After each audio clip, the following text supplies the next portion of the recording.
الحمد للہ وکفیٰ والصلاة والسلام علی عبادہ الذین اصطفیٰ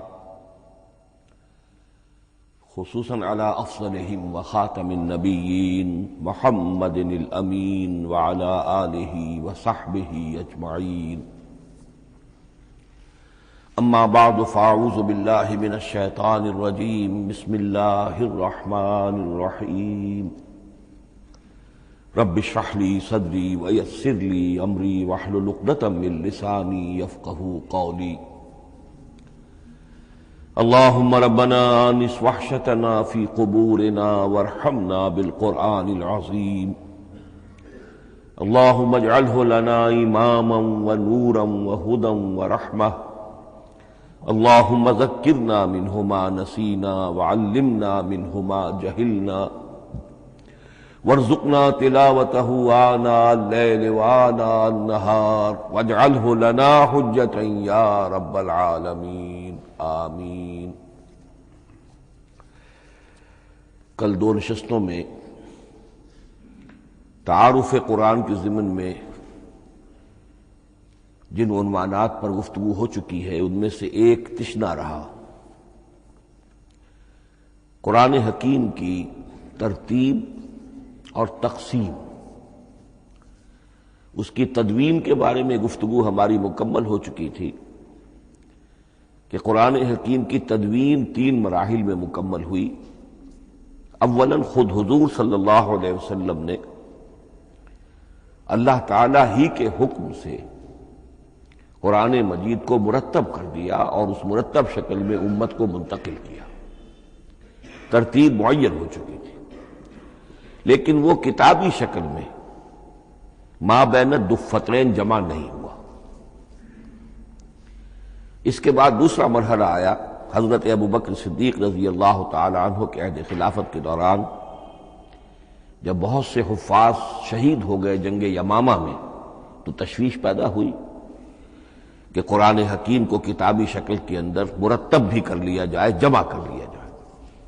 چنانچہ یہ کام حضرت ابوبکر صدیق کے عہد خلافت میں پورا ہو گیا، اور اس کے لیے مصحف کا نام حضرت عبداللہ ابن مسعود کی تجویز پر حضرت ابوبکر صدیق رضی اللہ تعالی عنہ نے طے کیا۔ لیکن اس کے چونکہ ابھی پڑھنے کے انداز میں لوگوں کو کافی آزادی دی گئی تھی کہ اپنے اپنے لہجے کے مطابق لوگ پڑھ سکتے ہیں، تو اس سے محسوس ہوا کہ اب اس کے لکھنے کے انداز میں بھی فرق آ رہا ہے، تو اس لیے ضرورت محسوس ہوئی کہ اس کا ایک اسکرپٹ، ایک رسم الخط جو متفق علیہ ہو، اجماعی ہو، وہ طے کر دیا جائے۔ چنانچہ یہ تیسرا مرحلہ حضرت عثمان رضی اللہ تعالی عنہ کے عہد خلافت میں طے پایا۔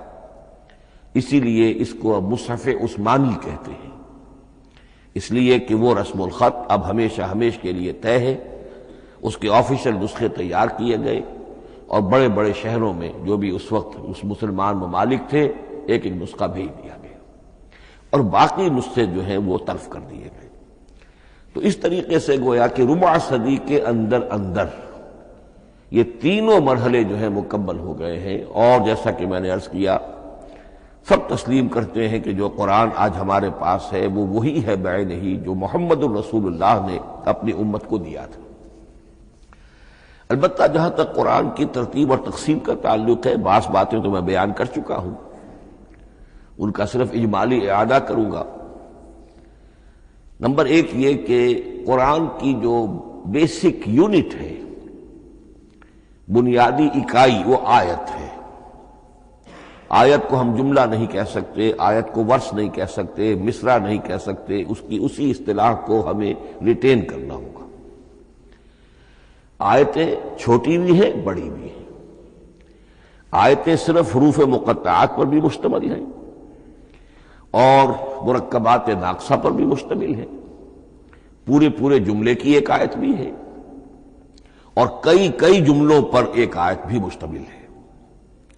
یہ تمام امور توقیفی ہیں، یعنی حضور صلی اللہ علیہ وسلم کے بتانے پر موقوف علیہ، ان میں کسی کے اجتہاد کو، کسی منطق، کسی گرامر، کسی نحو، کسی بیان کے کسی اصول کو کوئی دخل نہیں۔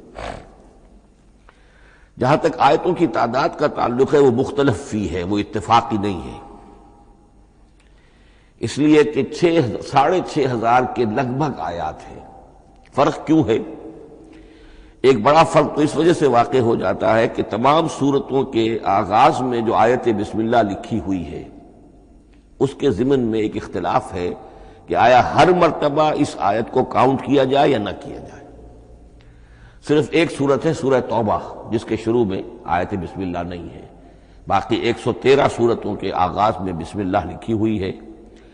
تو بعض حضرات اس کو سمجھتے ہیں کہ یہ کاؤنٹ نہیں کی جائے گی، بلکہ یہ تو در حقیقت صرف سورتوں کے درمیان فصل اور فرق قائم کرنے کے لیے یہ آیت بسم اللہ لکھ دی گئی ہے۔ تو آپ سمجھیے کہ جو اس پہ اختلاف ہوگا تو 113 کی عدد کا فرق تو اسی سے واقع ہو جائے گا۔ بعض اور مقامات پر بھی آیات کی تعداد میں قدر اختلاف ہے وہ روایات ہی کی بنیاد پر، کسی شخص کو خود یہ حق حاصل نہیں ہے کہ وہ اس میں کوئی فرق کر سکے، تبدیلی کر سکے۔ بہرحال 6,500 کے لگ بھگ آیات ہے قرآن حکیم کی۔ آیتیں مل جل کر سورتوں کی شکل میں ہیں، ان کی تعداد متفق علیہ ہے 114۔ سورت سور سے بنا ہے، سور کے معنی فصیل ہے، گویا کہ ہر سورت جو ہے وہ اللہ تعالیٰ کے علم، معرفت، حکمت کا ایک شہر ہے۔ سورتوں میں آیات کے باہمی ربط کے حوالے سے اس کے معنی کے اندر اور اس کی حکمتوں کے اندر اضافہ ہوتا ہے، ربط آیات۔ اور جس طریقے سے کہ مختلف موتیوں کو پرو دیا جائے ایک دھاگے میں، اس سے ہار وجود میں آئے، جو ترتیب ہوگی موتیوں کی اس سے ان موتیوں کا حسن دوبالا ہو جائے گا۔ ایسے ہی معاملہ آیات قرآنیہ کا ہے کہ جو ایک سورت کے اندر ہے اور ہر سورت کا ایک مرکزی مضمون یا عمود ہوتا ہے، اور تمام آیتیں اس سے منطلق اور اس سے منسلک ہوتی ہیں۔ ان سورتوں کے بعد جیسا کہ میں نے عرض کیا، دور صحابہ میں ہمیں صرف ایک اصطلاح اور ملتی ہے، حزب اور یا منزل۔ وہ اس سہولت کے لیے کہ اگر ایک ہفتے میں پورا قرآن ختم کرنا ہو، اس کی تلاوت مکمل کرنی ہو تو روزانہ ایک حزب پڑھ لیا جائے۔ یہ چونکہ دور صحابہ میں بھی مذکور ہے، لہذا اس میں ہم دیکھتے ہیں کہ حسن موجود ہے، یعنی یہ کہ نہ تو یہ قباحت ہے کہ سورتوں کو توڑا گیا ہو، بلکہ پوری صورتیں شامل ہیں۔ کوئی مصنوعی مساوات قائم کرنے کی کوشش نہیں ہے، کوئی حزب نسبتاً تھوڑا سا زیادہ بڑا ہے، کچھ تھوڑا سا چھوٹا ہے، لیکن تقریباً مساوی ہے۔ خام خواہ کی کوئی مصنوعی مساوات قائم کرنے کی کوشش نہیں ہے۔ اور اس کے باوجود یہ حسن موجود ہے کہ سورہ فاتحہ کو اگر ہم علیحدہ رکھ دیں کہ وہ پورے قرآن حکیم کے لیے ایک دباچہ اور مقدمہ ہے، تو پہلے حزب یا پہلی منزل میں 3 سورتیں، دوسرے میں 5، تیسرے میں 7، چوتھے میں 9، پانچویں میں 11، چھٹی میں 13، یہ سیڑھی ہے بالکل۔ اور جو آخری حزب مفصل کہلاتا ہے، اس میں چونکہ آخری پارے میں آپ کو معلوم ہے چھوٹی چھوٹی سورتیں ہیں تو تعداد 65 ہے، وہ بھی جو آخری تعداد ہے 13 اس کا ملٹیپل ہے۔ بہرحال یہ حزب یہ بھی دور صحابہ میں اس کا تذکرہ ہمیں ملتا ہے۔ البتہ جو مزید تقسیم کی چیزیں ہمارے ہاں معروف ہیں وہ بعد کی چیزیں ہیں۔ رکوعوں میں طویل صورتوں کو تقسیم کیا گیا تاکہ ایک رکعت میں اگر طویل صورت میں سے کوئی آیات پڑھنی ہے تو اس طرح پڑھی جائیں کہ مضمون ٹوٹے نہ۔ یہ حجاج ابن یوسف کے زمانے میں یہ کام ہوا ہے اور بڑے غور و فکر سے ہوا، اور واقعتاً محسوس ہوتا ہے کہ معنوی جو ربط اور تعلق ہے اس کو ملحوظ رکھا گیا ہے۔ لیکن جو دوسری تقسیم ہمارے ہاں معروف ہو گئی ہے وہ پاروں کی ہے۔ اول تو یہ معلوم نہیں کہ یہ تقسیم کب ہوئی، مجہول الزمان ہے یہ۔ نمبر 2 یہ کہ اس میں یہ زیادتی بھی نظر آتی ہے کہ سورتوں کی فصیلیں توڑ دی گئی ہیں، گویا کہ ایک مصنوعی مساوات قائم کرنے کے لیے کہ 30 دن میں اگر قرآن مجید ختم کرنا ہو، ہر مہینے میں ایک ختم قرآن کوئی شخص کرنا چاہے تو روزانہ ایک پارہ پڑھ کر، لیکن یہ کہ اس میں وہ حسن موجود نہیں ہے، بلکہ یہ قباحت موجود ہے کہ سورتوں کاٹ دی گئی۔ اس کے بعد اب جو بات مجھے عرض کرنی تھی وہ یہ ہے کہ زیادہ عرصہ نہیں گزرا کہ قرآن حکیم کی ترتیب اور تقسیم کے ضمن میں ایک اور حقیقت سامنے آئی ہے، اور یہ حقیقت یہ ہے کہ قرآن حکیم کی سورتوں کے گروپس ہیں۔ اب یہ چونکہ ایک بالکل ماضی قریب کا معاملہ ہے، اس سے پہلے یہ ذکر موجود نہیں تھا۔ اول تو یہ بات بھی مان لیجئے کہ قرآن مجید میں ترتیب اور نظم، اس کے بارے میں ہمارے اسلاف نے نہ کوئی زیادہ محنت کی اور نہ انہوں نے سمجھا کہ اس میں کوئی خاص ربط ہونا ضروری ہے۔ لیکن یہ کہ عہد حاضر میں مولانا حمید الدین فراہی رحمۃ اللہ علیہ ہندوستان میں ایک ایسے عالم پیدا ہوئے کہ جنہوں نے نظم قرآن کو اپنا خاص موضوع بنایا کہ یہ جو آیات باہم جوڑی گئی ہیں تو آخر کوئی حکمت ہے، سورتوں میں جو ربط قائم کیا گیا ہے یقیناً حکمت پر مبنی ہے، ورنہ سب سے سیدھی ترتیب تو جیسا کہ میں نے کل عرض کیا تھا یہ ہوتی، ترتیب نزولی سے قرآن کو مرتب کر دیا جاتا۔ لیکن یہ کہ سورتیں آپ کو معلوم ہے طویل سورتوں میں ایسا بھی ہے کہ وہ ایک وقت میں نازل نہیں ہوئی بلکہ متعدد اوقات میں، سورہ بقرہ جو ہے وہ تقریباً 2 سال میں اس کی جو تنزیل ہے وہ مکمل ہوئی۔ تو پھر کچھ آیتوں کو جوڑنا، کس کو کہاں رکھنا ہے، کس کو کہاں رکھنا ہے، تو یہ حضور صلی اللہ علیہ وسلم نے خود کیا ہے، اللہ تعالیٰ کے حکم سے کیا ہے، تو یہ چیزیں حکمت سے خالی تو نہیں ہو سکتی۔ تو انہوں نے اس کو خاص اپنا موضوع بنایا اور ان کے سامنے بعض حقائق آئے ہیں، وہ حقائق ہیں جو اب میں آپ کے سامنے بیان کر رہا ہوں۔ اس میں ایک اشکال ہو سکتا ہے، اسے میں چاہتا ہوں کہ پہلے رفع کر دوں کہ یہ چیز اگر ہمارے اسلاف کے نظر میں نہیں آئی اور ان کی توجہ ادھر نہیں ہوئی تو یہ تو گویا کہ ایک بڑی مشکوک سی بات ہوگی۔ قرآن مجید کے علم کے ضمن میں گویا کہ متقدمین کے فہم پر ہمیں کچھ تان کرنا ہوگا، لیکن یہ بات درست نہیں ہے۔ قرآن مجید ایک ایسی کتاب ہے جس کے بارے میں خود حضور نے جو فرمایا لا تنقضی عجائبہ، اس قرآن کے عجائب کبھی ختم نہیں ہوئے، ولا یخلق عن کثرت الرد، بار بار کے پڑھنے سے اس پر کوئی پرانا پن، کوئی بوسیدگی طاری نہیں ہوگی، ولا یشبع منہ العلماء، اور کبھی اہل علم اس سے سیری محسوس نہیں کریں گے۔ تو قرآن مجید لا تنقضی عجائبہ، جیسے جیسے دنیا آگے بڑھ رہی ہے، تمدن آگے بڑھ رہا ہے، علم انسانی جو ہے مادی فزیکل سائنسز کا علم آگے بڑھ رہا ہے، قرآنی حقائق اور مبرہن ہو رہے ہیں، اور واضح ہو رہے ہیں، اور نکھر رہے ہیں۔ بہت سی باتیں ہمارے اسلاف کے علم میں نہیں آ سکتی تھی، اس لیے کہ ابھی انسانی معلومات کا دائرہ بہت ہی محدود تھا۔ ذوالقرنین کون تھے؟ اب چونکہ تاریخ مفسرین کے علم میں نہیں تھی تو سکندر اعظم کو سمجھا گیا کہ ذوالقرنین ہے، حالانکہ سکندر کی شخصیت اور ذوالقرنین کی وہ شخصیت جو قرآن میں بیان ہوئی ہے دونوں میں کوئی مناسبت ہے ہی نہیں۔ اسی طریقے کا معاملہ یہ کہ نظم قرآن کا ایک پہلو کہ جو ابھی پوری طریقے سے آشکارا نہیں ہوا تھا، یہ دور وہ ہے کہ جس میں اللہ کی فضل و کرم سے وہ بات بھی اب کھل کر سامنے آئی ہے، اور اس سے در حقیقت توثیق ہو رہی ہے حضور کے اس فرمان کی کہ لا تنقضی عجائبہ، اس کے عجائب کبھی ختم نہیں ہوں گے۔ انسان محنت کرے گا، کوشش کرے گا، یہ ہیروں کی ایک ایسی کان ہے جس میں سے اور ہیرے نکلتے چلے جائیں گے۔ اس کے ضمن میں ایک بات تو میں نے آپ سے کل عرض کر دی تھی اور آج پھر بھی کہی ہے، سورتوں میں بھی ایک ربط ہے، آیات جو سورتوں کے اندر جوڑی گئی ہیں، پھر سورتیں اکثر و بیشتر جوڑوں کی شکل میں ہیں۔ اس کے کچھ مثالیں بھی کل میں نے آپ کو دی تھی۔ قرآن مجید کی ایک آیہ مبارکہ ہے وَمِن كُلِّ شَيْءٍ خَلَقْنَا زَوْجَيْنِ لَعَلَّكُمْ تَعْقِلُونَ یا لَعَلَّكُمْ تَذَكَّرُونَ، مجھے پوری طرح یاد نہیں ہے۔ ہم نے ہر شے کو جوڑوں کی شکل میں پیدا کیا، اگرچہ اس کو چونکہ قرآن مخلوق نہیں ہے ہم اس پر اس کا اطلاق نہیں کریں گے، لیکن من کل شیء خلقنا زوجین، اس میں اس قدر کیٹیگوریکل سٹیٹمنٹ ہے کہ معلوم ہوتا ہے کہ یہ اصول اتنا اللہ تعالیٰ کے ہاں اتنا پسندیدہ ہے کہ قرآن مجید کی صورتوں میں بھی یہ صورتوں کے بھی جوڑوں کی شکل میں ہونا یہ بہت ہی اظہر من الشمس ہے۔ بعض جگہوں پر تو اظہر من الشمس ہے، بعض جگہوں پر ذرا تدبر کر کے بات معلوم ہوتی ہے۔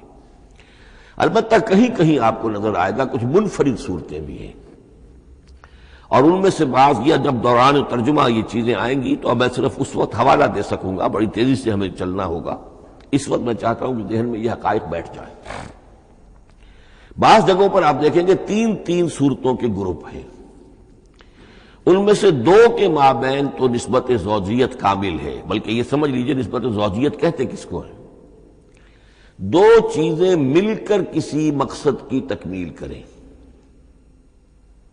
ان دونوں میں ایسی نسبت ہونی چاہیے ریسیپروکل کہ وہ ایک دوسرے کی تکمیل کے لیے اور کسی مقصد کے حصول کے لیے ان کے مابین ایک تعلق قائم ہو، یہ زوجیت ہے۔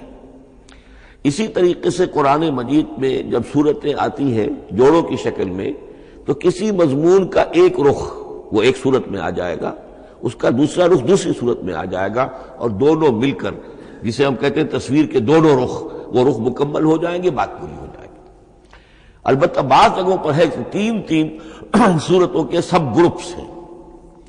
میں اس معاملے میں گروپ کا لفظ ریٹین کر رہا ہوں، اس لیے کہ قدیم تو یہ تصور تھا نہیں، جدید اصطلاح ہے، تو اس میں چونکہ اب بہت سے الفاظ انگریزی زبان کے اب اردو میں آ گئے ہیں کہ اس کی جگہ کوئی اور بہت ہی کوئی کوشش کر کے لفظ لایا جائے تو وہ شاید زیادہ عام فہم نہیں ہوگا، یا عام فہم ہے۔ تو گروپس اور سب گروپس، چھوٹے گروپ بڑے گروپ، تو یہ چھوٹے گروپ جو ہے تین صورتوں کے، ان میں سے دو کے مابین تو نسبت زوجیت بتمام و کمال ہوگی، اور تیسرے کی حیثیت ضمیمے کی ہوگی۔ اس کی مثالیں بعد میں آئیں گی۔ البتہ یہ جو ضمیمے ہوتے ہیں خود ان کے، یا جو دوسری منفرد صورتیں ہیں، خود ان میں آپ کو فصل کے ساتھ نسبت زوجیت مل جائے گی۔ اس سے آگے چلیے، اب اصل ہے وہ شے جس کو میں آج چاہتا ہوں بیان کرنا۔ قرآن حکیم کی صورتوں کی ایک گروپنگ اس اعتبار سے سامنے آئی، کچھ صورتیں مکی پھر مدنی، پھر مکی پھر مدنی، پھر مکی پھر مدنی، پھر مکی پھر مدنی۔ ایسا کیوں ہے؟ بڑی قابل غور بات ہے، اس میں کوئی حکمت ہے؟ اور عجیب بات یہ سامنے آئی، اس اعتبار سے بھی قرآن کے 7 گروپ بنتے ہیں۔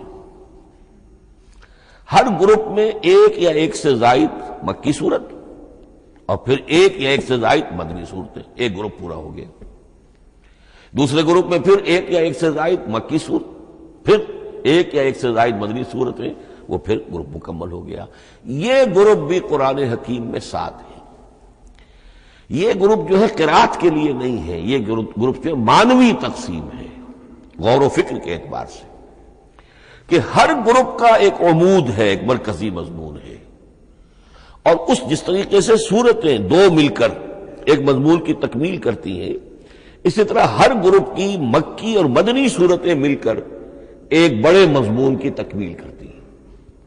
اس طریقے سے گویا کہ یہ قرآن مجید میں 7 گروپ ہیں بڑے بڑے، جو کہ جس میں کہ صورتیں جو ہیں وہ جمع کی گئی ہیں۔ مثلاً میں اب آپ کو اشارتاً بتا دوں، پہلے گروپ میں سورہ مکی جو ہے وہ صرف ایک ہے، سورہ فاتحہ، تعداد میں تو ایک ہے، وہ اپنے حجم کے اعتبار سے چھوٹی بھی ہے لیکن بہت بھاری صورت ہے۔ وَلَقَدْ آتَيْنَاكَ سَبْعًا مِنَ الْمَثَانِي وَالْقُرْآنَ الْعَظِيمِ، محض اس صورت کو بھی قرآن عظیم کہا گیا ہے۔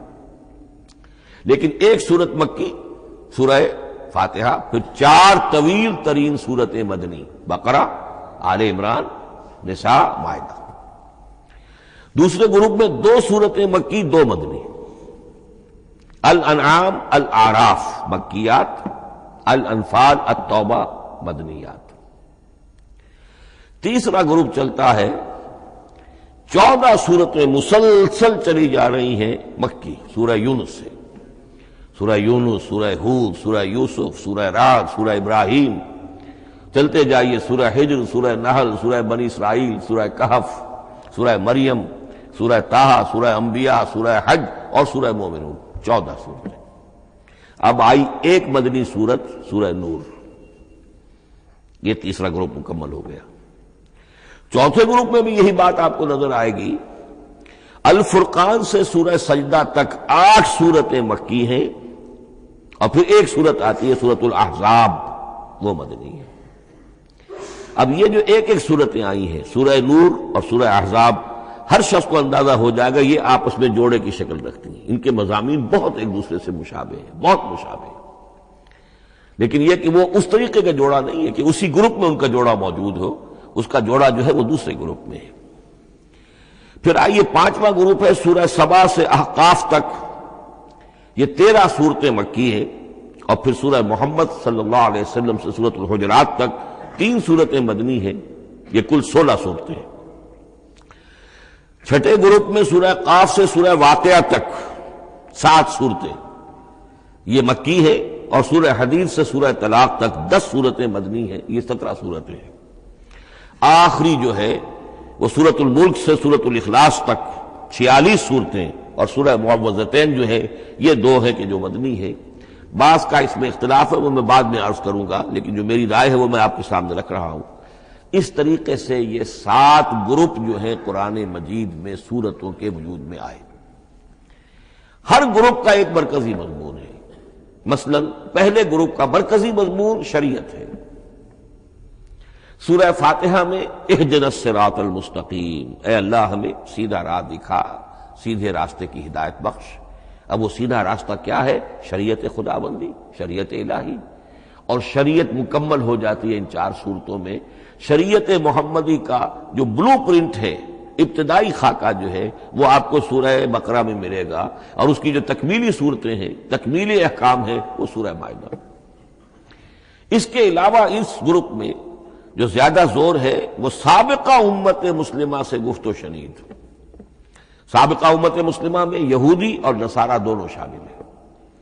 اب ان پر جرح بھی ہے، ان پر تنقید بھی ہے، ان کو ملامت بھی ہے، ان کو ان کی قرارداد جرم ان کے خلاف جو ہے وہ بھی دی گئی ہے، اور پھر یہ کہ ان کو معزول کر کے اور نئی امت کو اس مقام پر نصب کرنے کا اعلان ہے، اور ان کو بڑی زوردار دعوت ہے کہ اب محمد پر ایمان لاؤ اور قرآن پر ایمان لاؤ صلی اللہ علیہ وسلم۔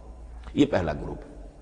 اسی طریقے سے ہر گروپ کا، اب یہ ساتھ ساتھ جب ہم چلیں گے تو میں تفصیل کے ساتھ بیان کرتا جاؤں گا کہ اس گروپ کا یہ مرکزی مضمون ہے، اور اس طور سے یہ صورتیں آپس میں ایک دوسرے کے ساتھ مربوط ہیں۔ ان گروپوں میں آپ نے دیکھا ہوگا کہ پہلے اور آخری گروپ، ان کی ایک ریسیپروکل سی صورت ہے کہ پہلے گروپ میں مکی صورت صرف ایک چھوٹی سی، اور مدنی صورتیں 4-6 پارے سے زائد پر پھیلی، جبکہ آخری گروپ میں سارے دونوں پارے جو ہے سورہ ملک سے شروع ہو کر مکی صورتوں پر مشتمل ہے، آخر میں آ کر چھوٹی چھوٹی صورتیں وہ مدنیات ہیں۔ یہ ایک دوسرے کے بالکل ریسیپروکل ہیں، کانورس۔ لیکن دوسرا گروپ ادھر سے اور دوسرا ادھر سے، یعنی چھٹا، یہ بڑے متوازن ہیں۔ 2 صورتیں مکی، 2 مدنی، اور ادھر 7 صورتیں مکی اور 10 مدنی، لیکن 7 صورتیں جو ہیں وہ 3-3 رکوعوں کی ہیں، ان میں سے ایک 4 رکوع کی بھی ہے، اور اکثر و بیشتر وہ جو دوسری ہے وہ 2-2 رکوعوں کی ہے، تقریباً متوازن بنتی ہے۔ تو درمیان میں جو ہے ان میں جو مدنی صورتوں کا حصہ بہت کم ہے، اکثر و بیشتر جو ہے وہ مکی صورتیں ہیں۔ ان مکی صورتوں کے اندر بھی جو 6 گروپ تقریباً بنتے ہیں، اس لیے کہ پہلی گروپ کے اندر تو مکی صورت صرف سورہ فاتحہ ہے، تو ان میں سے پہلے 2 گروپوں میں رسالت کا مضمون مرکزی مضمون ہے، درمیانی 2 گروپوں میں توحید کا مضمون مرکزی مضمون ہے، آخری 2 گروپوں میں انذار آخرت کا مضمون مرکزی مضمون ہے۔ آخری صورتیں آپ کو معلوم ہے سورہ قاف سے شروع ہو کر، تو پھر یہ انذار آخرت جو ہے ان سب کا مرکزی مضمون ہے۔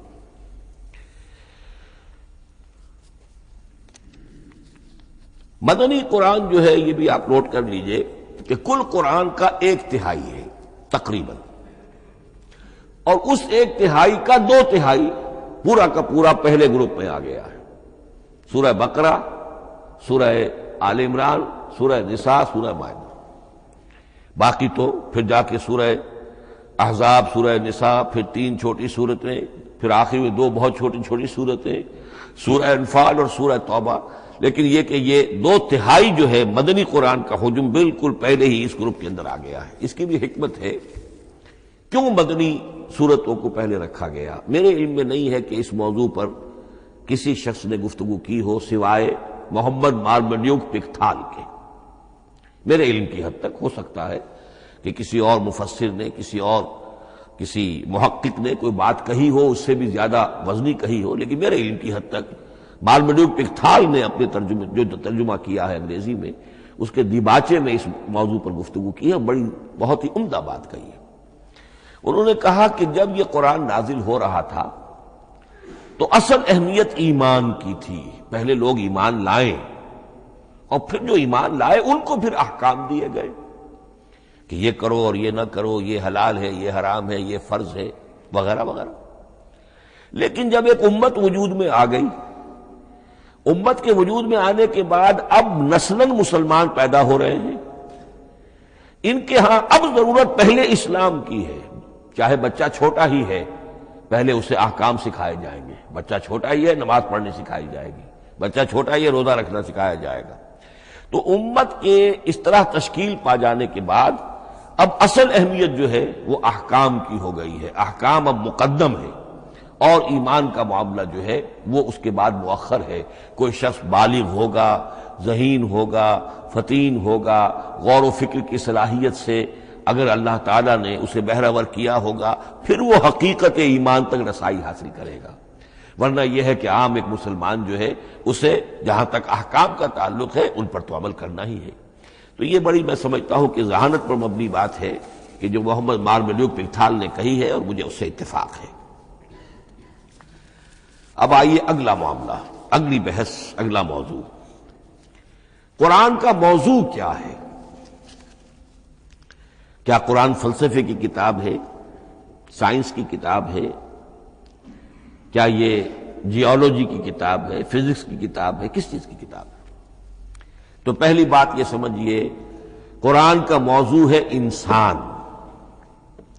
لیکن انسان کی اناٹمی نہیں، انسان کی فزیولوجی نہیں، انسان کی اینتھروپولوجی نہیں، کچھ نہیں، انسان کی ہدایت. یہ ہدایت کا لفظ بنیادی ہے قرآن مجید کے لیے. چنانچہ دیکھیے ذرا نوٹ کر لیجیے، سورہ بقرہ کے شروع ہی میں ہدی للمتقین، پھر اس کے وسط میں ہدی للناس. سورہ یونس میں فرمایا ہدی ورحمۃ للمؤمنین. سورہ لقمان میں فرمایا ہدی ورحمۃ للمحسنین. سورۃ البقرہ اور النحل میں فرمایا، نمل میں ہدی وبشریٰ للمؤمنین. آل عمران میں وموعظۃ للمتقین، ہدی وموعظۃ للمتقین. پھر 3 مرتبہ الہدی هو الذی ارسل رسولہ بالہدی ودین الحق لیظہرہ علی الدین کلہ. الہدی، ہدن نکرہ ہے، الہدی معرفہ ہو گیا، یعنی ہدایت کاملہ، ہدایت تامہ، ہدایت ابدی. اسی طرح سورۃ النجم میں فرمایا وَلَقَدْ جَاءَهُم مِّن رَّبِّهِمُ الْهُدَىٰ. سورۃ الجن میں وَإِنَّا لَمَّا سَمِعْنَا الْهُدَىٰ آمَنَّا بِهِ. سورہ بنی اسرائیل میں وَمَا مَنَعَ النَّاسَ أَن يُؤْمِنُوا إِذْ جَاءَهُمُ الْهُدَىٰ. سورہ بنی اسرائیل میں بھی یہ الفاظ آئے، سورہ کہف میں بھی آئے. تو قرآن کا موضوع ہے ہدایت، اور اس کو اب ذہن میں رکھیے کہ انسان کے علم کے 2 گوشے ہیں. علم انسانی 2 حصوں میں منقسم ہے. ایک حصہ ہے فزیکل ورلڈ کا علم جو حواس کے ذریعے سے حاصل ہوتا ہے، مادی حقائق ان کا علم. حواس 5 ہمارا دیکھنا، سننا، سونگھنا، چکھنا، چھونا، یہ تمام صلاحیتیں ہیں. ان سے کچھ معلومات حاصل ہوتی ہیں اور عقل کا یہ کمپیوٹر ان کو پروسیس کرتا ہے، اس سے نتائج نکالتا ہے، نتائج نکال کے سٹور کر لیتا ہے. پھر مزید کوئی معلومات حواس کے ذریعے سے حاصل ہوتی ہیں، اب ان کو وہ پھر پروسیس کر کے جو سابق میموری سٹورڈ ہے اس کے ساتھ ریکنسائل کر کے کوئی اور نتیجہ اخذ کرتا ہے. اس طرح رفتہ رفتہ رفتہ رفتہ انسان کا یہ علم بڑھتا چلا جا رہا، اور ہم نہیں کہہ سکتے کہ ابھی اور کہاں تک جائے گا. آج سے چند 100 سال پہلے بھی انسان تصور نہیں کر سکتا تھا کہ انسانی علم وہاں پہنچ جائے گا جہاں آج پہنچ چکا ہے. اس علم کا وحی سے کوئی تعلق نہیں، اس علم کا تعلق ہے اس میں علم اسماء سے جو حضرت آدم میں ودیت کر دیے گئے تھے بالکل شروع میں. سورہ بقرہ کا 4تھا رکوع جو ہے اس کے شروع میں ذکر ہے وَعَلَّمَ آدَمَ الْأَسْمَاءَ كُلَّهَا. اللہ نے آدم کو تمام نام سکھا دیے. اور اس کے آخر میں ذکر ہے جب آدم کو اور حوا کو حکم دیا گیا کہ اب زمین میں جا کر اور وہاں کا چارج سنبھالو، تو فرمایا وَإِمَّا يَأْتِيَنَّكُم مِّنِّي هُدًى فَمَن تَبِعَ هُدَايَ فَلَا خَوْفٌ عَلَيْهِمْ وَلَا هُمْ يَحْزَنُونَ. وہ علم ہدایت ہے. یہ 2 چیزیں بالکل علیحدہ ہیں. علم اسماء در حقیقت یوں سمجھیے کہ جیسے آم کی گٹھلی میں پورا آم کا درخت ہوتا ہے، وہی تو گٹھلی ہے جو آپ زمین میں دباتے ہیں، پھر اگر پانی وہاں پڑتا ہے، زمین میں روئیدگی بھی ہے، وہ گٹھلی پھٹے گی، وہ جو اس میں سے دو پتے نکلیں گے، وہ پتے اوپر بڑھیں گے، درخت بنے گا۔ وہ پورا درخت جو ہے آم کی گٹھلی میں موجود تھا، صرف اسے پورا درخت بننے میں 2 سال 3 سال 4 سال لگے گے، لیکن درخت موجود تھا، پوٹینشلی بالقوہ پورا درخت آم کی گٹھلی میں موجود تھا۔ ایکچولی بالفعل وہ آم کا درخت جو ہے کئی سال کے اندر وجود میں آیا۔ بعین ہی یہ معاملہ ہے، کل مادی حقائق کا کل علم حضرت آدم علیہ السلام کے وجود میں ودیعت کر دیا گیا پوٹینشلی۔ اب اس کی ایکسفولیشن ہو رہی ہے، وہ بڑھتا جا رہا ہے، برگ و بار لا رہا ہے، اور یہ علم جو ہے اس کا تعلق جیسا کہ میں نے عرض کیا آسمانی ہدایت سے نہیں ہے، اب یہ خود رو پودا ہے، بڑھتا چلا جا رہا ہے، اور کہاں تک پہنچے گا؟ علامہ اقبال نے صحیح تعبیر کی ہے، عروج آدم خاکی سے انجم سہمے جاتے ہیں کہ یہ ٹوٹا ہوا تارا مہ کامل نہ بن جائے۔ علامہ کی زندگی میں تو انسان نے چاند پر قدم نہیں رکھا تھا، لیکن یہ کہ اب تو چاند پر قدم رکھ کر انسان آ چکا۔ تو عروج آدم خاکی سے انجم سہمے جاتے ہیں کہ یہ ٹوٹا ہوا تارا مہ کامل نہ بن جائے۔ یہ ہے انسانی علم۔ اس انسانی علم کے ساتھ اگر وہ علم وہی علم ہدایت نہ ہو تو یہ علم جو ہے بجائے خیر کے شر بن جاتا ہے۔ آج وہ شیطانی قوت بن چکا ہے، وہ علم ہلاکت کا سامان بن چکا ہے، تباہی کا ذریعہ بن چکا ہے۔ لیکن اس کے ساتھ دوسری بات ضروری تھی جو کہ وحی کے ذریعے سے آنے والا علم تھا، فَإِمَّا يَأْتِيَنَّكُم مِّنِّي هُدًى فَمَن تَبِعَ هُدَايَ فَلَا خَوْفٌ عَلَيْهِمْ وَلَا هُمْ يَحْزَنُونَ۔ یہ علم الہدایت جو ہے یہ در حقیقت قرآن حکیم میں آ کر مکمل ہو گیا ہے۔ اس کے لیے بھی میں چاہتا ہوں کہ بات آپ سمجھ لیں، اس میں جو ارتقاء ہوا ہے، پہلی کتابیں نازل ہوئیں ان میں بھی ہدن تو تھی، کل بھی میں نے آپ کو آیت سنائی تھی سورہ مائدہ کی، انا انزلنا التوراۃ فیہا ھدی و نور، ہم نے تورات نازل کی تھی، اس میں ہدایت بھی تھی، نور بھی تھا۔ اسی رکوع میں 7واں رکوع ہے وہ سورہ مائدہ کا، انجیل کے بارے میں، فیہ ھدی و نور، اس میں بھی ہدن بھی تھی، ہدایت بھی تھی، نور بھی تھا۔ لیکن یہ ہدایت اور یہ نور درجہ بدرجہ ترقی کر رہا ہے، یہاں تک کہ کامل ہوا ہے، قرآن میں آ کر الہدا بن گیا ہے۔ اب یہ ہدن نہیں، الہدا، کامل ہدایت نامہ۔ اس کی وجہ کیا ہے؟ دیکھیے، ایک بچے کو اگر آپ تعلیم دینا چاہتے ہیں تو اس کی ذہنی سطح کو ملحوظ رکھے بغیر تو نہیں دے سکتے۔ آپ چاہے پی ایچ ڈی استاد رکھ دیں کسی بچے کے لیے، بچہ بھی پرائمری کی تعلیم پا رہا ہے، وہ پی ایچ ڈی کا استاد کیا کچھ پلا دے گا اس کو، کیا پڑھا دے گا اس کو؟ اس کی اپنی استعداد جو ہے ابھی اتنی کم ہے کہ اسی کی مناسبت سے اسے تعلیم دی جائے گی، رفتہ رفتہ وہ آگے بڑھے گا، یہاں تک کہ وہ اپنے پوری عقل کے اور شعور کی پوری شدت اور قوت کو پہنچ جائے گا، بلوغت کو پہنچ جائے گا۔ اب اسے آخری علم پڑھایا جائے گا، اب اسے فلسفہ پڑھایا جائے گا، پہلے وہ ہسٹری پڑھ رہا تھا، اب فلسفی آف ہسٹری پڑھے گا۔ اس حوالے سے تدریجاً اللہ تعالیٰ نے تورات میں صرف احکام ہے، حکمت ہے ہی نہیں، انجیل میں حکمت ہے، احکام ہے ہی نہیں، دونوں مل کر ایک بات کو مکمل کرتی ہیں۔ تورات میں صرف احکام ہے، حکمت ہے ہی نہیں۔ جیسے کہ میں نے عرض کیا تھا، بچے کو آپ بتا دیتے ہیں بھئی روزہ ٹوٹ جاتا ہے اس طریقے سے، روزے کا مطلب یہ ہے اب دن بھر کھانا کچھ نہیں ہے، چاہے بچہ ابھی 6 سال کا ہے، 7 سال کا ہے، 8 سال کا ہے، آپ بتا رہے ہیں احکام تو دے دیے جائیں، یہ کرو یہ نہ کرو، یہ ڈوز ہیں یہ ڈونٹس ہیں۔ تو احکام عشرہ، دی 10 کمانڈمنٹس، احکام دیے گئے، حکمت نہیں۔ ابھی حکمت کا تحمل ان کے لیے ممکن نہیں تھا، ابھی وہ عہد طفولیت ہے نوع انسانی کا۔ یوں سمجھیے کہ آج سے 3500 سال قبل کا انسان، 1400 قبل مسیح میں تورات دی گئی ہے حضرت موسیٰ علیہ السلام کو۔ اب یہ 2000 مسیح آنے والا ہے تو 3400 سال پہلے کی بات ہے، تو انسانی ذہن ابھی جس سطح پر تھا، یہاں تک کہ 2000 سال پہلے حضرت حضرت مسیح علیہ السلام کے بھی یہ الفاظ انجیل میں موجود ہیں، اب بھی موجود ہیں۔ اپنے حوارین سے آپ نے فرمایا تھا ابھی مجھے تم سے اور بھی بہت سی باتیں کہنی تھیں مگر ابھی تم ان کا تحمل نہیں کر سکو گے، جب وہ فارقلیت آئے گا تو تمہیں سب کچھ بتائے گا۔ یہ پیشین گوئی تھی محمد الرسول اللہ صلی اللہ علیہ وسلم۔ ابھی تم تحمل نہیں کر سکتے، ابھی 600 برس اور چاہیے تمہاری ذہنی بلوغت کے لیے۔ تو الہدا مکمل ہوا ہے قرآن حکیم میں آ کر۔ البتہ ایک نقطہ اس میں نوٹ کیجئے، قرآن مجید اگرچہ کتاب ہدایت ہے، سائنس کی کتاب نہیں ہے، لیکن اس میں سائنٹیفک فینومینا کی طرف اشارے موجود ہیں۔ چونکہ قرآن مجید ان تمام جو بھی یہ کائناتی حقائق ہیں ان سب کو آیات الہیہ قرار دیتا ہے۔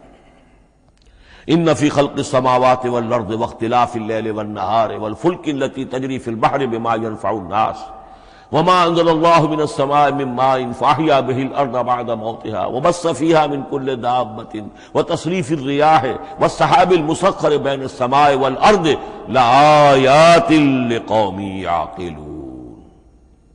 یہ سب نشانیاں ہیں اللہ کی قدرت، اللہ کی عظمت، اللہ کے علم کامل، اللہ کی حکمت بالغہ، سب نشانیاں۔ تو یہ جو فزیکل فینومینا ہے ان کی طرف قرآن ریفر کرتا ہے۔ بعض حقائق وہ ہے کہ جن کا تعلق اسٹرانومی سے ہے، کل فی فلک یسبحون، یہ تمام اجرام سماویہ جو ہیں یہ اپنے اپنے مدار میں تیر رہے ہیں، معلوم ہوا ہر شے حرکت میں ہے۔ انسان پر تو ایک دور ایسا گزرا ہے وہ یہ سمجھتا تھا زمین ساکن ہے اور سورج حرکت کر رہا ہے، پھر ایک دور آیا کہا نہیں سورج ساکن ہے، زمین حرکت کرتی ہے، اس کے گرد چکر لگاتی ہے، اور آج ہمیں معلوم ہوا ہر شے حرکت میں ہے، ہر شے۔ سورج کا بھی اپنا ایک مدار ہے، اس میں وہ حرکت کر رہا ہے اپنے پورے کنبے کو لے کر، یہ پورا سولر سسٹم اس کا کنبہ ہے، اس پورے کنبے کو لے کر وہ بھی ایک مدار میں حرکت کر رہا ہے۔ تو معلوم کل فی فلک یسبحون۔ اب یہ کل کا لفظ جس طرح منقع ہو کر، جس طرح مبرہن ہو کر، جس شان کے ساتھ آج وہ عویدہ ہوا ہے، واضح ہوا ہے، آج سے پہلے انسان کو معلوم نہیں تھا۔ تو یہ جو فزیکل فینومینا ہے جن کی طرف قرآن مجید ریفر کرتا ہے، یہ اگرچہ قرآن کا اصل موضوع نہیں ہے، لیکن ایک بات جان لیجئے کہ قرآن مجید میں ان فزیکل فینومینا کے بارے میں جو بات کہی گئی ہے وہ غلط نہیں ہو سکتی، اور یہ وہ حقیقت ہے کہ جو اس دور میں آ کر اتنی واضح ہوئی ہے۔ آپ نے نام سنا ہوگا ڈاکٹر مورس بکائی کا، یہ فرانسیسی سرجن تھے، انہوں نے مطالعہ کیا، کمپیریٹو اسٹڈی کی قرآن بائبل دونوں کی، بائبل سے مراد اولڈ ٹیسٹمنٹ نیو ٹیسٹمنٹ دونوں، اور وہ اس نتیجے پر پہنچا کہ پورے قرآن میں کوئی ایک لفظ ایسا نہیں ہے جسے ہماری ساری سائنسی انکشافات میں سے کسی نے غلط ثابت کیا، جبکہ تورات میں بے شمار چیزیں ایسی ہیں کہ سائنس انہیں غلط ثابت کر چکی ہے۔ The science, the Quran and the Bible. اب یہ بات بڑی اہم ہے، اس کو بڑی خوبصورت انداز میں ڈاکٹر رفیع الدین مرحوم نے کہا ہے کہ یہ کائنات اللہ کا فعل ہے، عمل ہے، اس کی تخلیق ہے، اس کی تدبیر ہے، اور قرآن اللہ کا قول ہے۔ قول و عمل میں تضاد ممکن نہیں، عام انسان کے قول و عمل میں تضاد ممکن نہیں، اللہ کے قول و فعل میں اور قول و عمل میں تضاد ہو سکتا ہے۔ ہاں یہ ہو سکتا ہے کہ ایک دور میں انسانوں نے بات سمجھی نہ ہو، ان کا ذہن وہاں تک پہنچا نہ ہو، ان کی معلومات کا دائرہ ابھی اس حد تک ہو کہ ان حقائق تک نہ پہنچا ہو، لیکن جیسے جیسے وقت آئے گا مزید حقائق منکشف ہوں گے اور یہ بات اور زیادہ سے زیادہ واضح سے واضح تر ہوتی چلی جائے گی کہ جو کچھ قرآن میں لکھا ہے وہی برحق ہے۔ ہاں آج سے پہلے انسانی ذہن اس حد تک رسائی حاصل کرنے کا اہل نہیں تھا، اور یہ ہے در حقیقت آیت قرآن حکیم کی۔ یہ سورہ حامیم السجدہ کی لاسٹ بٹ 1 آیت ہے، سنریہم آیاتنا فی الآفاق وفی انفسہم حتی یتبین لہم انہ الحق۔ ہم انہیں دکھاتے چلے جائیں گے اپنی نشانیاں آفاق میں بھی انفس میں بھی. سنریہم آیاتنا فی الآفاق وفی انفسہم حتی یتبین لہم، یہاں تک کہ یہ بات پوری طرح نکھر کر مبرہن ہو کر ان کے سامنے واضح ہو جائے گی انہ الحق، کہ قرآن حق ہے. اور اسی کی حقیقت جو ہے جیسا کہ میں نے عرض کیا، ایک تو مورس بکائی کو ذہن میں رکھیے، اور ایک اور شخص کینیڈا میں ایک بہت بڑا ڈاکٹر ہے کہ جو امبریولوجسٹ ہے، اور اس کی جو ٹیکسٹ بکس ہے جو امبریولوجی پر، علم جنین یعنی رحم مادر میں جو بچے کی پرورش ہوتی ہے، کیسی ہوتی ہے، کن کن سٹیجز سے گزر کر ہوتی ہے، یہ علم جنین یا امبریولوجی. تو سٹینڈرڈ ٹیکسٹ بک ہے دنیا میں اس کی، ڈاکٹر کیتھل مور کی. اور وہ حیران رہ گیا کہ میں نے جب قرآن کا مطالعہ کیا کہ آج سے 1400 برس قبل، جبکہ نہ مائکروسکوپ تھی، نہ ڈسیکشن ہوتا تھا ابھی ہیومن باڈی کا، یہ حقائق جو قرآن بیان کر رہا ہے، وَلَقَدْ خَلَقْنَا الْإِنسَانَ مِنْ صُلَالَةٍ مِّن مَّاءٍ مَّهِينٍ ثُمَّ جَعَلْنَاهُ نُطْفَةً فِي قَرَارٍ مَّكِينٍ ثُمَّ خَلَقْنَا النُّطْفَةَ عَلَقَةً فَخَلَقْنَا الْعَلَقَةَ مُضْغَةً فَخَلَقْنَا الْمُضْغَةَ عِظَامًا فَكَسَوْنَا الْعِظَامَ لَحْمًا. یہ کہاں سے معلوم ہوئی؟ اور واقعہ یہ ہے کہ اس سے زیادہ صحیح تعبیر ممکن نہیں. تو یہ حقائق ذہن میں رکھیے کہ اگرچہ قرآن مجید سائنس کی کتاب نہیں ہے، لیکن جن سائنسی حقائق یا جن سائنسی فینومینا کی طرف قرآن نے ریفر کیا ہے وہ یقیناً حق ہے، چاہے تاحال ہم ان کی حقانیت کو نہ سمجھ پائیں. مثلا آج بھی مجھے نہیں معلوم کہ قرآن جو 7 آسمان کہتا ہے تو وہ 7 آسمان سے کیا مراد، مجھے نہیں معلوم. لیکن مجھے یقین ہے کہ ایک وقت آئے گا تو انسان سمجھے گا کہ ٹھیک ٹھیک یہ الفاظ جو ہیں 7 آسمان، یہ منطبق ہوتے ہیں اس حقیقت پر جو آج ہمارے علم میں آئی ہے، پہلے نہیں آئی تھی. البتہ ایک اور نقطہ جو بہت اہم ہے عملی اعتبار سے، میں نے اسی لیے یہ ساری تمہید کی ہے کہ قرآن سائنس کی کتاب نہیں ہے، نہ سائنس کی ہے نہ ٹیکنالوجی کی ہے. اس حوالے سے ایک بڑا منطقی نتیجہ نکلتا ہے، اور وہ یہ ہے کہ اگر ہمارے اسلاف نے قرآن کی ان آیات کا کوئی خاص مفہوم معین کیا اپنے دور کی معلومات کی سطح پر، ہمارے لیے لازم نہیں ہے کہ ہم اس کی پیروی کریں. سائنسی فینومینا کو جو سائنسی ترقی ہو رہی ہے اس کے حوالے سے سمجھیں گے. یہاں تک کہ اب آخری بات عرض کر رہا ہوں، خود حضور کا فرمان بھی اس میں قطعی نہیں ہوگا. یہ بات بہت ثقیل اور گراں گزرے گی بہت سے لوگوں پر. سائنس اور ٹیکنالوجی میں اگر حضور کی کوئی حدیث بھی سامنے آ جائے تو اس کو بھی ہم کوئی دلیل قطعی نہیں سمجھیں گے. اس کی وجہ کیا ہے؟ ایک واقعہ بہت اہم ہوا حضور کی زندگی میں. حضور جب ہجرت فرما کر تشریف لائے مدینہ منورہ، تو آپ کو معلوم ہے کہ حضور کی پیدائش مکے کی، ساری زندگی آپ نے وہاں گزاری. وہ وادی غیر ذی زرع ہے، وہاں کوئی پیداوار، کوئی زراعت، کوئی کاشت ہوتی نہیں تھی. آپ کو کوئی تجربہ سرے سے نہیں تھا. ہاں تجارت کا تجربہ تھا، بھرپور تجارت کی تھی. یہاں آئے تو آپ نے دیکھا کھجوروں کے سلسلے میں انصار مدینہ تعبیر نخل، وہ اس کا ایک اصطلاح ہے. کھجور ایک ایسا پودا ہے جس کا ایک فیمیل فلاور ہوتا ہے اور ایک میل علیحدہ. اب میل فلاور اور فیمیل فلاور ان دونوں کو قریب لے آئیں تو اس سے اس بات کا زیادہ امکان ہو جاتا ہے فرٹیلائزیشن ہو اور پھل بنے اور زیادہ آپ کو پھل حاصل ہو، فصل زیادہ ہو. اگر وہ فاصلے پر رہیں گے تو ہو سکتا ہے کہ اس کا امکان کم ہو، تو وہ ان کو قریب جوڑ دیتے تھے. حضور نے دیکھا تو آپ نے فرمایا کہ آپ لوگ ایسا نہ کریں تو کیا ہے، یعنی نیچر جو ہے، nature can take care of it self. آخر فطرت ہے، فطرت نے یہ ساری چیزیں بنائی ہے، آپ ایسا نہ کریں تو کیا ہے. صرف یہ کہا آپ نے روکا نہیں. لیکن ظاہر بات ہے صحابہ کرام کے لیے رضوان اللہ تعالی علیہ مجمعین حضور کا اتنا کہنا بھی گویا کہ حکم کے درجے میں تھا. انہوں نے اس سال وہ کام نہیں کیا، فصل کم ہو گئی. اب وہ ڈرتے ڈرتے جھجکتے جھجکتے حضور کی خدمت میں آئے. حضور آپ نے فرمایا تھا، ہم نے وہ نہیں کیا، تعبیر نخل اس سال نہیں کی ہم نے، فصل کم ہوئی ہے. آپ نے فرمایا انتم اعلم بامور دنیاکم. اس کا ایک ایک لفظ یاد کر لیجئے. انتم اعلم بامور دنیاکم، اپنے یہ دنیاوی اور مادی معاملات میں تم زیادہ تجربے کار ہو، تم زیادہ حقائق سے واقف ہو۔ میں عالموں کا لفظی ترجمہ یہاں کرنا جو ہے اس کی جرت مجھے نہیں ہو رہی، تم زیادہ واقف ہو ان چیزوں سے، میں یہ چیزیں سکھانے نہیں آیا۔ آپ ٹیکنالوجی پڑھانے نہیں آئے تھے، آپ طب سکھانے نہیں آئے تھے، آپ کوئی اور سائنس پڑھانے نہیں آئے تھے، ورنہ تو ہم شکوہ کرتے کہ آپ نے ہمیں ایٹم بم بنانا کیوں نہیں سکھا دیا پہلے ہی۔ نہیں، یہ موضوع ہی نہیں ہے۔ قرآن کا موضوع معین ہونا چاہیے۔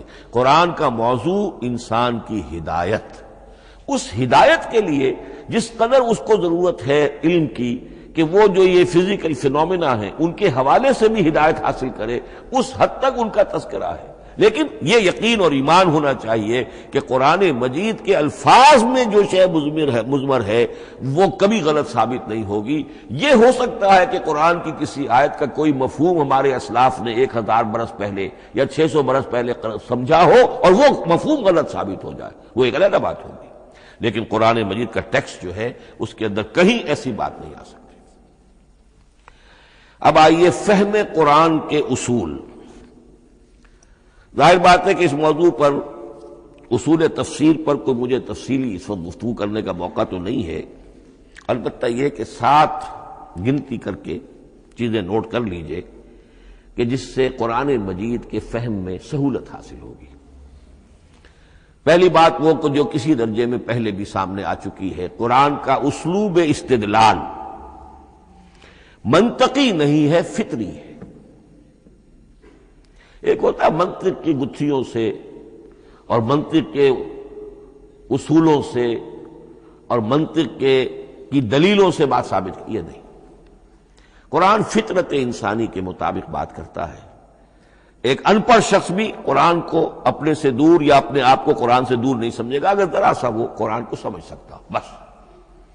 لیکن یہ ہے کہ قرآن مجید کا جو اسلوب ہے وہ ایک تو یہ کہ منطقی نہیں، فطری ہے، یا اس میں اگر ایک لفظ کا اضافہ کیا جائے خطابی ہے۔ خطابی کیا ہوتا ہے؟ جو میں کل عرض کر چکا ہوں، خطبے کی ایک شان ہوتی ہے، وہ دلیل کے ساتھ ساتھ جذبات سے بھی اپیل کرتا ہے، اور اس میں آپ کو ایک اپنے باطن میں جھانکنے کی دعوت دی جاتی ہے۔ تم ذرا اپنے باطن میں جھانک کر دیکھو۔ بعض آیات ایسی ہیں، بڑی پیاری آیات ہیں، افی اللہ شک فاطر السماوات والارض، بس کیا اللہ کی ہستی میں بھی کوئی شک ہو سکتا ہے جو آسمان اور زمین کا پیدا کرنے والا ہے؟ غور کرو، سوچو۔ یہ صرف آپ کے دروں بینی، آپ کو اپنے اندر جھانکنے کی دعوت ہے۔ اسی طرح اَإِنَّكُمْ لَتَشْهَدُونَ أَنَّ مَعَ اللَّهِ آلِهَةً أُخْرَىٰ، کیا واقعتاً تم اس کی گواہی دیتے ہو کہ اللہ کے ساتھ کوئی اور بھی الہ ہے؟ یہ گویا کہ کسی کے آنکھوں میں آنکھیں ڈال کر پیئرسنگ آئیز کے ساتھ کسی سے سوال کرنا، کیا واقعی؟ اور اس مندر حقیقت کون سی ہے پس منظر میں؟ یہ بنائے ہوئے ڈھکوسلے ہیں، ان پر خود تمہارا دل مطمئن نہیں ہے۔ تم کہتے تو ہو یہ ہمارا عقیدہ ہے اور یہ ہماری بات ہے اور یہ ہمارا موروثی عقیدہ ہے، ھذا ما وجدنا علیہ آباءنا، ہم نے آباء، لیکن واقعتاً غور تو کرو، کیا واقعی تم گواہی دیتے ہو کہ اللہ کے سوا کوئی اور الہ بھی موجود ہے؟ اس کو آپ کہیں گے خطابی انداز۔ نمبر 2، قرآن حکیم میں 2 طرح کی آیات ہیں، محکمات اور متشابہات۔ یہ سورہ آل عمران کے شروع میں یہ بہت اہم مضمون جو ہے وہ آ گیا ہے۔ هو الذی انزل علیک الکتاب منہ آیات محکمات ہن ام الکتاب واخر متشابہات، آل عمران آیت نمبر 7۔ اب یہ جو متشابہات ہیں یہ کون سی ہیں اور محکمات ہیں وہ کون سی ہیں، اس کو ذہن میں رکھیے۔ نمبر 1، محکم قطعی، تمام جتنی بھی آیات احکام ہیں وہ محکم ہیں، یہ کرو یہ نہ کرو، یہ جائز یہ حرام، آیات احکام محکم، اسی ایک مادے سے لفظ بنا ہے، یہ محکم بھی اور احکام حکم۔ البتہ عالم غیب کی ساری خبریں متشابہات میں سے، عالم غیب ہو، عالم ارواح ہو، عالم برزخ ہو، عالم آخرت ہو، ان کے تمام حقائق یہ متشابہات میں سے، ان کو ہم حقیقتاً سمجھ نہیں سکتے، ہمارا تجربہ ہی نہیں، ہمارا کوئی مشاہدہ ہی نہیں۔ جیسا کہ ایک حدیث میں آیا ہے، جنت کی جو بھی نعمتیں ہیں، ایک تو وہ نعمتیں جن کا ذکر قرآن میں ہے اور ان الفاظ میں ہے جن سے ہم واقف ہیں۔ اب ان میں تو یہ ہے کہ حور و قصور اور پھل اور یہ اور دودھ اور شہد اور وغیرہ وغیرہ وغیرہ، وہ چیزیں ہم جانتے ہیں، تو وہ بھی حق ہے، ایسے ہی ہوں گی، اتوب ہی متشابہہ، لیکن یہ صرف نزل ہے، یہ تو ابتدائی مہمان نوازی ہے۔ نزل من غفور الرحیم، جو اصل ضیافت ہونی ہے اہل جنت کی، اس کے بارے میں فرمایا وہ نعمتیں دینے ملیں گی، ما لا عین رات ولا اذن سمعت وما خطر علی قلب بشر، جو نہ کسی آنکھ نے کبھی دیکھی، نہ کسی کان نے کبھی سنی، نہ کسی انسان کے دل پر ان کا خیال تک وارد ہو، انہیں ہم کیا سمجھیں گے؟ تو عالم برزخ، عالم آخرہ، عالم غیب، عالم ارواح، ان کی تمام چیزوں کو ہم آیات متشابہات میں سے سمجھیں گے۔ البتہ یہ جو سائنٹیفک فینومینا والی باتیں ہیں مادی علوم کی، ان میں یہ ہے کہ متشابہ اور محکم ہونے کا معاملہ بدلتا چلا جا رہا ہے۔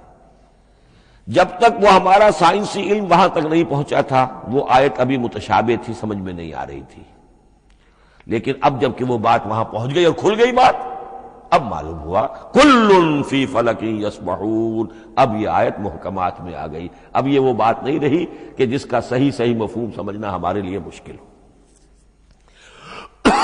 تیسری بات، تفسیر اور تعویل میں کیا فرق ہے؟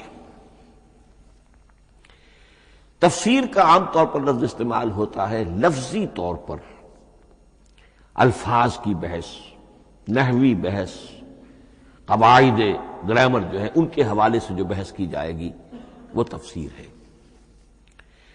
اور اس کی اصل حقیقت اور مدلول کو سمجھنے کی جو کوشش کی جائے گی وہ تعویل ہے۔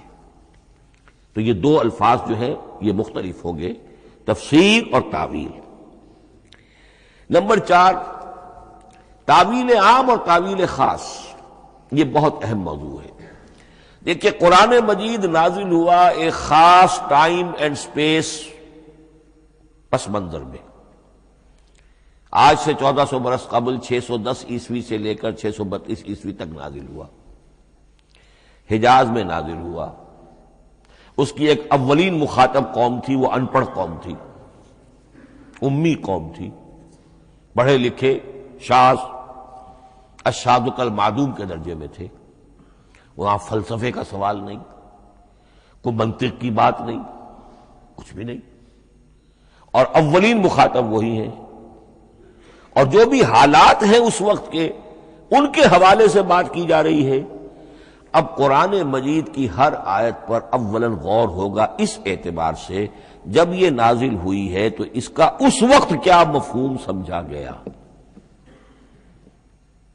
اس خاص کانٹیکسٹ میں، ٹائم اینڈ سپیس کانٹیکسٹ میں کیا مفہوم سمجھا گیا، یہ ہے تعویل خاص۔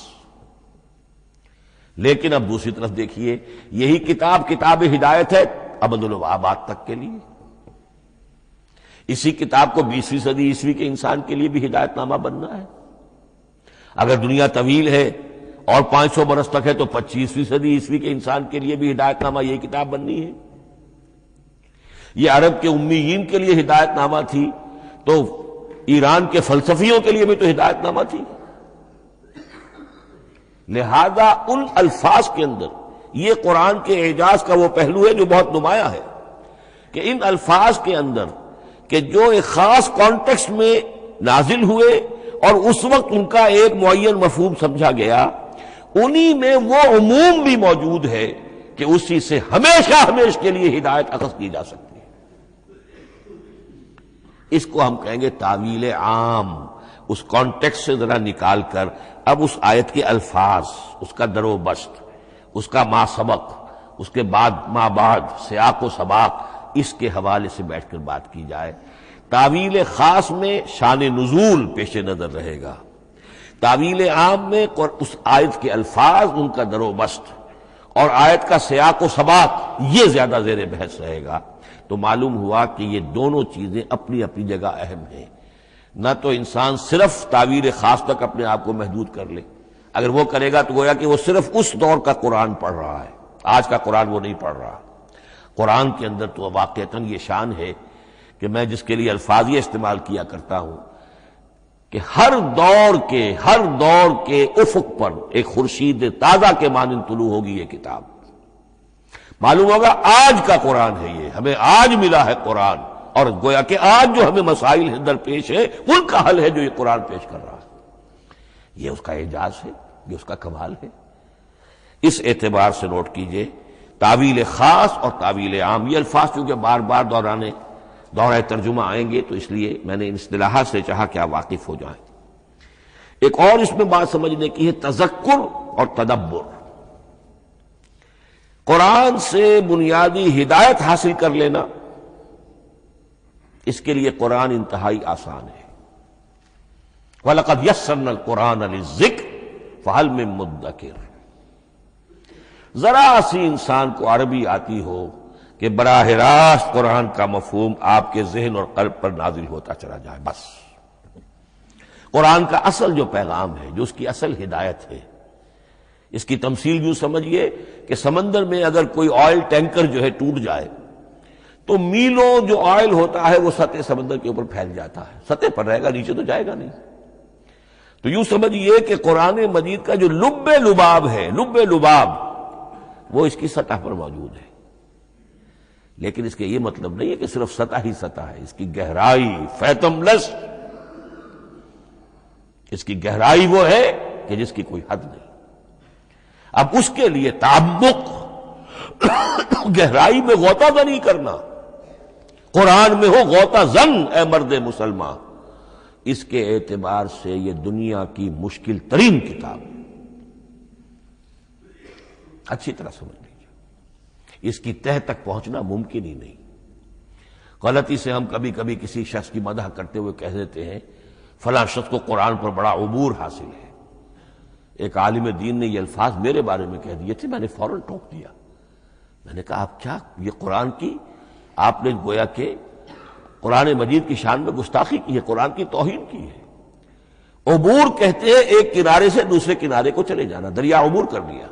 قرآن کے کنارے ہے ہی نہیں، یہ ناپیدا کنار سمندر ہے. اس سمندر کا کوئی کنارہ نہیں، نہ اس کی گہرائی اور نہ اس کے کنارے. لہذا پوری زندگی کوئی امام راضی ہو، کوئی زمخشری ہو، کوئی ہو، پوری زندگی کھپا کر بھی وہ یہ نہیں کہہ سکے گا کہ میں نے قرآن مجید کو بتمام و کمال سمجھ لیا ہے. معاذ اللہ معاذ اللہ معاذ اللہ، ناممکن. وراء الورا ثم وراء الورا، یہ ہے تذکر اور تدبر. اس کے لیے تو پوری زندگی انسان کھپائے، پورا وقت اس کے لیے لگائے، پوری صلاحیت کھپا دے، تب بھی وہ بہت سی جگہوں پر پھر بھی کہے گا واللہ عالم. امام راضی کو بھی نہ معلوم کتنے مقامات پر جا کر یہ کہنا پڑا ہے کہ اللہ بہتر جانتا ہے. اعلم ان ھذا المقام مقام غامض عمیق محیب، یہ مقام تو بہت محیب ہے، پرہیبت ہے، بہت گہرا ہے، بہت غامض ہے. امام راضی کہہ رہے ہیں، 30 جلدوں میں تفسیر لکھنے والا شخص. اقول قولی ھذا واستغفر اللہ لی ولکم ولسائر المسلمین والمسلمات.